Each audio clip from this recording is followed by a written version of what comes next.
जो बीजेपी को वोट नहीं दिया वो गद्दार हो गए। वो गद्दार है, सीधी सी बात है। एक ही तो देशभक्त पार्टी है ये, सिर्फ एक है पूरे जो भारत के हिसाब से, सनातन के हिसाब से, जो सबका साथ चाहती है वो एक ही पार्टी है। बाकी सारे चोर हैं जितने भी, एक लड्डू मिल जाए बांट लेंगे गठबंधन में रखा है लोगों ने। जैसी 99 आई उन्होंने एंटर मार लिया और जैसे ही मोदी जी ने इधर शपथ लिया उधर टें ऐसा नहीं कहेंगे जैसे 240 आई वैसे आतंकी हमला। वही तो कह रहा हूँ, वही चीज़ तो मैं भी कह रहा हूँ।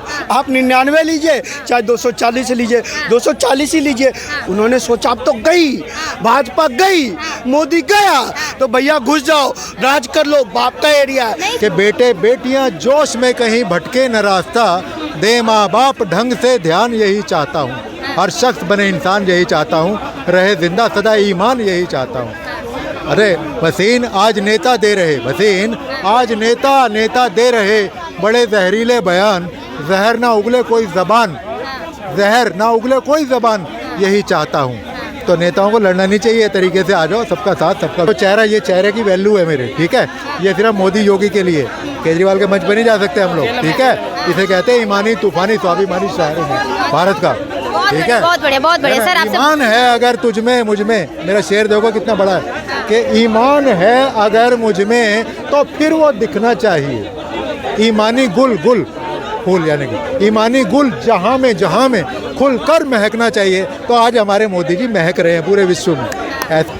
नमस्कार, मैं हूँ आरती और आप देख रहे हैं पब्लिक ओपिनियन फैक्ट्री। आज हम आए हुए हैं राजीव चौक पे और यहाँ के पब्लिक से जानना चाहते हैं कि जो लोकसभा चुनाव जो है हमारे ख़त्म हो चुकी है और जस्ट लोकसभा चुनाव ख़त्म होने के जस्ट रिजल्ट के बाद ही हमारे देश में 3 आतंकी हमला जो है हो गया है। तो चलिए पब्लिक से जानते हैं कि इसमें क्या है, कि राजनीति कोई हाथ शामिल है या फिर क्या है। पन इनका सीना है हमारे भारत का, और वहीं पे चुनाव जैसे ही ख़त्म हुआ, रिजल्ट जैसे आया, वहाँ पे 3 आतंकी जो हमला है शुरू हो गया है। क्या कहेंगे, इसमें कोई राजनीति हाथ है? कांग्रेस की 2 बार से सीटें कम मारी थी। हाँ। जैसे ही वो 99 सीट सेंचुरी के पास पहुंची तो देखिए कितने आतंकवादी आ गए। हाँ। लेकिन आपको बता दें वो ससुरे भूल गए कि बाप तुम्हारा मोदी अभी भी बैठा है। तभी तो ठोक के राजनाथ जी ने कह दिया, बेटा गोली मत गिनना, गोला चलो छोड़ते जाओ, देखना मत खत्म हो रहा है कि नहीं। खत्म होने से पहले ऑर्डर मार देना और उससे पहले ही पहुंच जाएगा।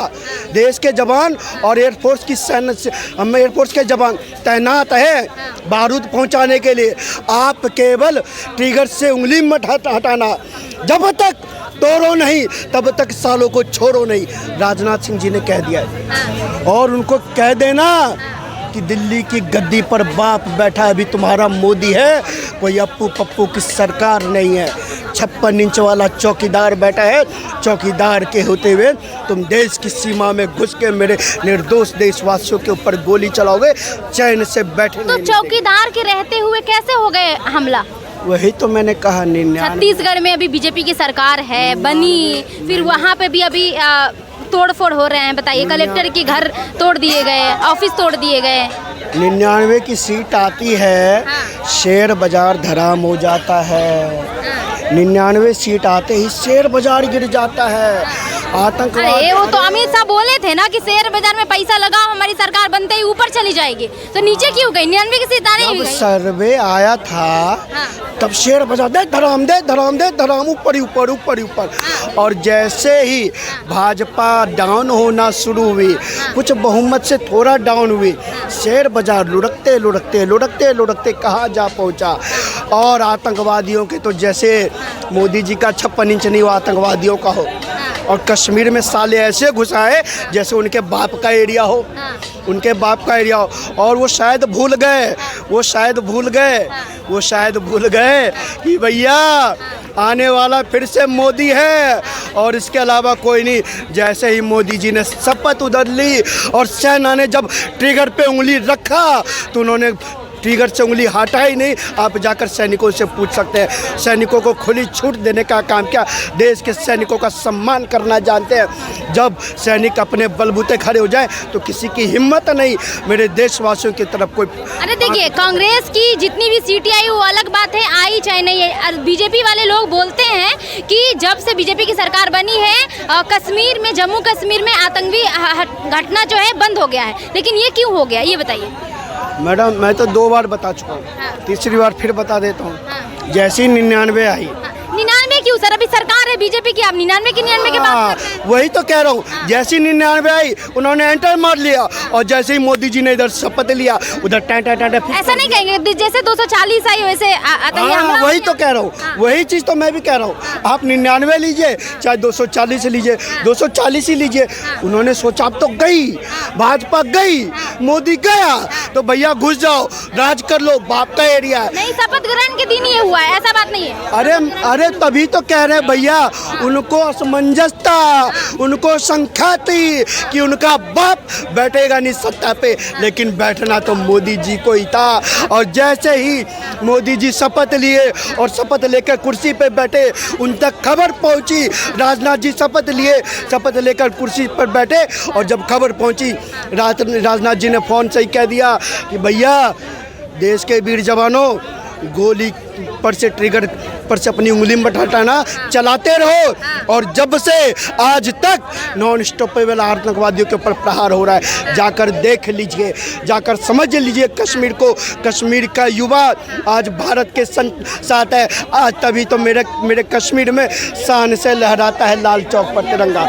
इसलिए लहराता है क्योंकि वहाँ भारत का संविधान भी है, भारत का तिरंगा भी शान से लहराता है। और जब तक भाजपा है तब तक संविधान लागू रहेगा, तब तक जब तक भाजपा है तब तक कश्मीर के लाल चौक पर तिरंगा यूं ही शान से लहराता रहेगा। भाजपा वाले जो चुनाव से पहले नारे लगा रहे थे 400 पार 400 पार, अपने काम के दम पे क्यों नहीं आए सर? क्यों नहीं आए? 300 पार भी नहीं आए, क्यों? मोदी जी अब अगली बार ऐसा मत करना कि बड़ी दोपहरी में इतनी गर्मी में वोट करवाना। पहली बात तो गर्मी में वोट मत करवाना। इस गर्मी का सहारा लेके कुछ लोग आ गए, उन्होंने मतदान कर दिया। अयोध्या में हुआ क्या कि भैया हमारे मोदी तो जीत ही जाएंगे। मेरे रिश्तेदार ने कहा मोदी तो जीत ही जाएंगे, वो वोट देने नहीं गए। उनके रिश्तेदार ने कहा मोदी तो जीत ही जाएंगे, उन्होंने वोट नहीं किया। जब सबने ऐसा सोच लिया, सबने एक दूसरे के ऊपर टाल दिया, तो वहाँ अयोध्या में भाजपा खिसक गई। क्योंकि भाजपा तब जीतती है जब ईवीएम का बटन दबता है। हम ईवीएम को बदनाम नहीं करते हैं उनकी तरह। वो अमेठी हार जाते हैं तो ईवीएम बदनाम हो जाती है, हम अयोध्या हार जाते हैं तो भी ईवीएम का सम्मान करते हैं, इलेक्शन कमीशन का सम्मान करते हैं। ईवीएम इस बार बदनाम नहीं है। हाँ मैडम, वो अमेठी हार जाते हैं तो ईवीएम बदनाम हो जाती है। हम अयोध्या हार जाते हैं तो हम ईवीएम का सम्मान करना भूलते नहीं। हमने राम जी का फिर भी नाम लिया, हमने फिर भी जय श्री राम का नाम लिया। जो राम जी ने प्रसाद स्वरूप दिया उसको ग्रहण किया, और जो जीत कर आता है वो कहता है मैं जय श्री राम नहीं बोलूँगा। और हारने वाला आज भी कहता है जय जय श्री राम के नारों से गुंजायमान कर देता है। आज हारे हैं, 2029 में फिर जीतेंगे, क्योंकि मेरे नीतीश चच्चा ने सदन में सेंट्रल हॉल में कहा है जो सीट आप हारे हो मोदी जी उसको 2024 में डबल मार्जिन से जीतोगे। और देख लेना इस बार बेशक नहीं हुआ 2029 तक चलेगी 5 साल। 3 महीने बाद पलट गए तो पलट कर आते कहाँ है? पलट कर चच्चा आते कहाँ है? एक बात बताइए, पलट कर वो इधर चले जाते हैं, इनसे बनती नहीं। वो वापस लौट कर अपने घर में आते हैं, और घर का दरवाजा अपनों के लिए हमेशा खुला रहता है। घर की खिड़की अपनों के लिए हमेशा खुली रहती है, क्योंकि उनको पता है कि इनको अगर सम्मान कहीं मिलेगा तो घर में मिलेगा। और घर छोड़कर आदमी नाराज होता है, एक बार जाता है, पलट गई तो सरकार गिर जाएगी ना सर? आप कह रही है, हम नहीं कह रहे। आपका कहना, हमारा नहीं कहना। नीतीश चाचा सबके थे, अब हमारे हैं, अब हमारे ही रहेंगे। 2029 तक दमदार तरीके से चलेगी भाजपा की सरकार। उसके बाद 2029 में 400 पार करके रहेंगे। बोलिए, क्या राइट कहते बात हैं है, राइट, बिल्कुल सही कहा, बिल्कुल राइट बात। 400 पार होगी 29 में? बिल्कुल। इस बार क्यों नहीं हुई सर? इस बार ऐसा है कि कुछ जैसे अपने यूपी में है तो जिनको टिकट मिलनी थी उनको नहीं मिली। कोई पार्टी से नहीं है मैडम। हाँ। जिनको टिकट मिलनी चाहिए उनको नहीं मिली, इसलिए कुछ गद्दार घुसे थे, तो इसलिए बीजेपी यूपी में कुछ हारी।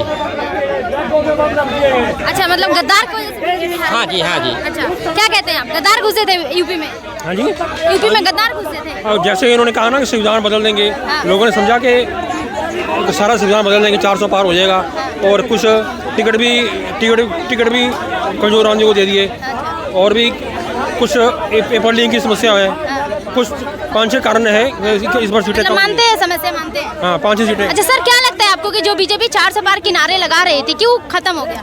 अरे 400 पार देखो, एक आदमी का होता अनुमान होता है, ठीक है, नहीं आ पाया क्योंकि पब्लिक कुछ सोई हुई थी, ठीक है, कुछ आगे कुछ लोगों ने साथ नहीं दिया, जिनके लिए मोदी जी ने सबके लिए काम किए, लेकिन कुछ तो ऐसे गद्दार हो गए, बिल्कुल ही पलट गए, ठीक है। मतलब जो बीजेपी को वोट नहीं दिया वो गद्दार हो गए? वो गद्दार है, सीधी सी बात है। एक ही तो देशभक्त पार्टी है ये, सिर्फ एक है पूरे जो भारत के हिसाब से, सनातन के हिसाब, जो सबका साथ चाहती है, वो एक ही पार्टी है। बाकी सारे चोर हैं जितने भी, एक लड्डू मिल जाए बांट लेंगे, गठबंधन में रखा है लोगों ने। क्यों?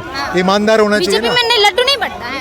बीजेपी में लड्डू नहीं बंटता है, लेकिन जीत के बाद बंटा ना वो, पहले थोड़ी ना बांट लिया, वो तो लड्डू खाने वाला। यहाँ पे लड्डू देख रहे हैं कि सीटें मिल जाएंगी हमें, ये बांट लेंगे आपस में। लड्डू का मतलब ये है यहाँ पर, ठीक है। विपक्षी जितने जो सपने ले रहे थे उनके चूर चूर हो गए।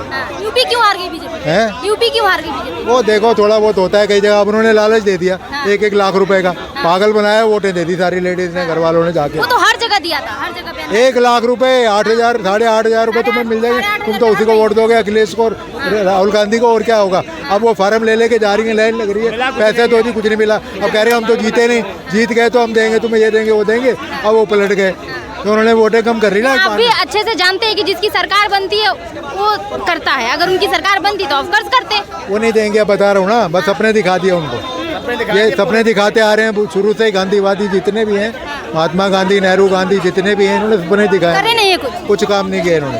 कहने और करने में कोई अंतर न चाहिए, कहें जो उसे करने से नहीं मुकरना चाहिए। सच में लोग दमदार मिलते अब मुश्किल से, सच ईमान वालों को कभी ना डरना चाहिए। तो आज मोदी जी हमारे सच्चे और ईमानदार आदमी। आगे सरकार चलेगी लगता है? चलेगी। आप बोलो। तभी तो तीसरी बार बने मोदी जी, ऐसे तो ना बन गए। और गठबंधन टूट गई तो? हैं? गठबंधन ही टूटेगा, अभी बनेगा। चल, अगर गठबंधन भी टूट गया ना अब की बार, तो दूसरा कोई बंदा ही नहीं है ऐसा जो मोदी की टक्कर कोई आए। कि प्रधान भी तू, चौकीदार भी तू है, मोदी तू ही भारत की रूह, भारत की रूह। इससे ज्यादा नहीं लिख सकता मैं। चौकीदार के रहते रहते, चौकीदार पहला प्रधानमंत्री। सुनिए मेरी, चौकीदार के रहते रहते, चौकीदार मोदी जी को तो 2019 से बोला जा रहा है। चौकीदार के रहते रहते जैसे 2024 में शपथ ग्रहण करते हैं, हमारे देश में 3 आतंकी हमला हो जाता है, तो इसमें क्या कहेंगे यार? चौकीदार सो गए थे। मैं बता रहा हूँ ना, सो नहीं रहे थे, वो तो शपथ ले रहे थे बेचारे। लेकिन जो पीछे दुश्मन है हमारे, गद्दार हैं जो उनसे देश के अंदर ही, यहाँ पे खा पी रहे हैं, सब कुछ कर रहे हैं, उन्होंने जाके षड्यंत्र रख दिया पैसों के लालच में कि इसको डाउन करना है, इनके शपथ कार्यक्रम को फेल करना है, इसलिए आतंकी पहले से तैयार करवा दिए उन्होंने। ऐसे कहते हैं गद्दार, जयचंद और मीर जाफर, ऐसे इन्हें गद्दार कहते हैं। गद्दार से बड़े कोई गंदा इंसान हो नहीं सकता। मैं तो यही बोलूँगा, हर शख्स छत्तीसगढ़ में जो अभी हो रहा है, हमला हो रहा है, इस पे क्या कहें? वहाँ पे भी लोग पैसे, देखो सब जगह कुछ ना कुछ गड़बड़ है, गलत लोग दंगा करेगा हमेशा, वो भड़काएगा, गलत होगा। जो मोदी के विरोध में है वो गड़बड़ी है कुछ ना कुछ। सीधी मोदी और योगी दो ऐसे। मोदी जी एकदम बहुत बढ़िया है, बहुत बेहतर इंसान है, ऐसा प्रधानमंत्री ना आया ना आएगा। आज लिखवा लो मेरे से। अच्छा। ऑटोग्राफ अटल बिहारी वाजपेयी वो अच्छे थे, ये मोदी उनसे 4 गुना 6 गुना अच्छे हैं। अच्छा। राइट, उससे ताकतवर है। वो बेचारा कवि था मेरी तरह, शायर था। उनसे अच्छा, अटल से अच्छे तो हमें यार, ऐसी क्या बात है। मोदी हमारा बड़ा भाई, मैं बहुत अच्छा शायर, गीतकार हूँ, एक्टर। राइट, तुम क्या बोलता हूँ, मुझे लालच नहीं है। केजरीवाल के डैडी नहीं खरीद सकते मेरे को। आपकी मोहब्बत में आपके किसी प्रोग्राम में आ जाऊँगा मैं। तो जो चेहरा, ये चेहरे की वैल्यू है मेरे, ठीक है। ये सिर्फ मोदी योगी के लिए, केजरीवाल के मंच पर नहीं जा सकते हम लोग, ठीक है। इसे कहते हैं ईमानी तूफानी स्वाभिमानी शायर है भारत का। ठीक है। बहुत बढ़िया सर। आपसे ईमान है अगर तुझ में मुझ में, मेरा शेर देखो कितना बड़ा है कि ईमान है अगर मुझ में तो फिर वो दिखना चाहिए। ईमानी गुल फूल यानी कि ईमानी गुल जहाँ में खुलकर महकना चाहिए। तो आज हमारे मोदी जी महक रहे हैं पूरे विश्व में, ऐसे नहीं लिख दिया। मोदी तेरी सोच से ईमान झलकता है, हर सू ही विकास हो नजर तू रखता है। मोदी तेरी, ऐसे नहीं लिखता मैं बड़ा सोच समझ के दिल और दिमाग दोनों का इस्तेमाल करता हूँ। युवाओं के साथ जो गलत होता है उस पे क्यों नहीं लिखते हैं? इसके ऊपर युवाओं के साथ जो युवाओं गलत के होता साथ? है, हाँ, युवाओं के साथ, हमारे देश के युवा जो है, हाँ, उनके साथ, उन जो भी एग्जाम देने जाते हैं उनका पेपर लीक हो जाता है। अभी नीट का एग्जाम का रिजल्ट आया है, उसमें भी घोटालेबाजी की गई है और उनको नौकरी नहीं मिलती है, रोजगार नहीं मिलती है, हमेशा रोना रोते रहते हैं। उस पे क्यों नहीं लिखते? अब की बार जो है ना, तीसरी बार बने तो अब की बार ये बनेंगे, ठीक है। तो अब की प्रधानमंत्री बार तो ऑफ कोर्स बनना है, सीट कम आई है 2029 में लेके आना है, ऑफ कोर्स मैडम बड़े मुद्दे थे ना पहले, 370 हटाओ, ये हटाओ, धमकियों से लड़ो, क्या क्या करो जाके। अब युवाओं की बारी है, रोजगार भी मिलेगा सबको। थोड़ा सा मतलब मानते हैं आप कि 10 साल में नहीं मिला, युवा नाराज थे। 10 साल में और काम हुए ना बड़े पहले देश को तो बचाओ। जब देश ही नहीं बचेगा तो क्या बचेगा? इंसान नहीं बचेगा तो उसको सुरक्षित रखना, इज्जत रखनी देश की, वो सबसे पहली चीज़। हमें वो नहीं चमचागिरी देश बना दे बेकार का। आज पूरी देश में नाम है पहली बार पीएम मोदी की वजह से, वो बात है। ये चीज़ मानते हैं आप इस बात को? जी आप बताओ, सवाल बताओ अपना। मतलब ये कह रहे हैं कि 10 साल में मोदी जी ने अपने देश के लिए काम किया, युवा के लिए अभी आने वाले 5 साल में काम करेंगे। आप एग्री हैं इस बात से? देखो क्या होता है, जो विपक्ष होता है वो गरीबों को, बेरोजगारों को बहुत आसानी से अपने पाले में ले आते हैं। ये कह के भाई आपको तो इन्होंने रोज़गार नहीं दिया। ना तो 100% रोज़गार सभी को मिल सकता, ना 100% सब अमीर हो सकता। तो आप भी मानते हैं, मैं भी मानती हूँ कि किसी भी की सरकार आ जाए, किसी की भी सरकार आ जाए, 100% रोजगार कोई नहीं दे सकता। कोई नहीं दे, लेकिन थोड़ा तो कोशिश कर सकते हैं ना। अभी 2014 से लेकर 2024 तक देखिए कितने सारे पेपर लीक हुए। अभी नीट का रिजल्ट कभी भी घोटालेबाजी नहीं हुआ, लेकिन इस बार कितना घोटालेबाजी हुआ है कि नहीं? पहले बहुत हो गया। हाँ, उसमें सरकार एक चुप है, एकदम चुप है, लेकिन बोलना चाहिए। हाँ, बोलना चाहिए, बात आपकी सही है। देख रहे हैं, नजर रखी हुई है उन्होंने। लेकिन आप लोगों जैसे आदमी जो है थोड़ा आवाज उठाइए इसके लिए कि युवा को थोड़ा सहयोग मिले, जो रिजल्ट घोटालेबाजी हो रहे ना हो। मैडम मेरे जैसे, मैं आज भी संघर्ष कर रहा हूँ, बड़े ईमान पे चल रहा हूँ मैं, ठीक है, अपने दम पे चलता हूँ मैं लालच में नहीं आता किसी के, ठीक है। हम तो खुद, बच्चों पे तो ध्यान दीजिए। हाँ बिल्कुल देंगे। बेटे बेटियाँ जोश में, मेरा शेर देखो सबके लिए कि बेटे बेटियाँ जोश में कहीं भटके न रास्ता, दे माँ बाप ढंग से ध्यान यही चाहता हूँ। हर शख्स बने इंसान यही चाहता हूँ, रहे जिंदा सदा ईमान यही चाहता हूँ। अरे वसीन आज नेता दे रहे, वसीन आज नेता दे रहे बड़े जहरीले बयान, जहर ना उगले कोई ज़बान, जहर ना उगले कोई ज़बान यही चाहता हूँ। तो नेताओं को लड़ना नहीं चाहिए, तरीके से आ जाओ, सबका साथ सबका